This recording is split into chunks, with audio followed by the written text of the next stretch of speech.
Ke le dumedisa mo lebitsong le lentle la Morena Jesu Kriste wa rona wa Nazareta. Amen.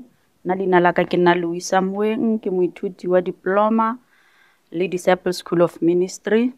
Ka joko ke tle go kgaogana le lona lentswe la Modimo mo bukeng ya ga Johane, kgaolo ya bo 18 temana ya ntlha go fitlhelela ka ya bo 12. Mme ga ke tlile go e bala yotlhe gompieno jaana. Setlhogo sa yona sa re Jesu wa tshwarwa.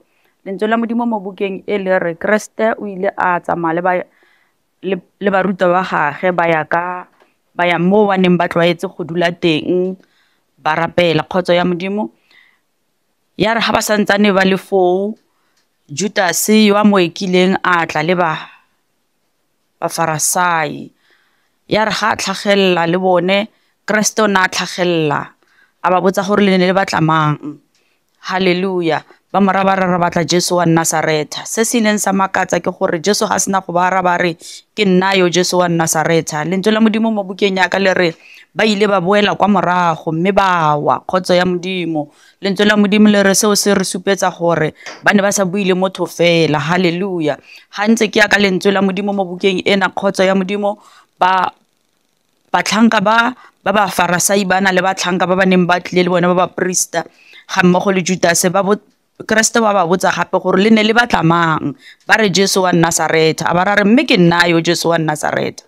A ba tlhalosetsa gore ke kopa gore le tlogeleng botlhe ba ruta ba ke tsamayang le bone fa ile gore le batla nna. Hallelujah. Lentswe la Modimo mo bukeng ya ka ya ga Johane le re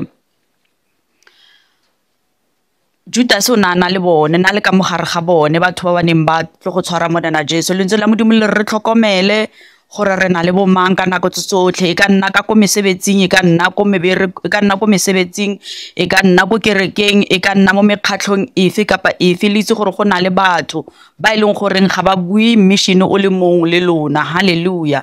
Ka jalo lentswe la Modimo le re tle re eme sentle evangeding gore re tle re kgone go lwana dintwa tse batho bana ba re tlisetsang tsone. Jaanong Judas o ne a ikile Morena Jesu ka ona mokgwa o, mme ebile ba Farisai ba feleletsa ba motswere gore a tla ye papolong. Ke a leboga batsadi, ke a leboga batlhanka ba Modimo ka lentswe la ka letsatsi le a lebitso la Modimo le bako. Amen.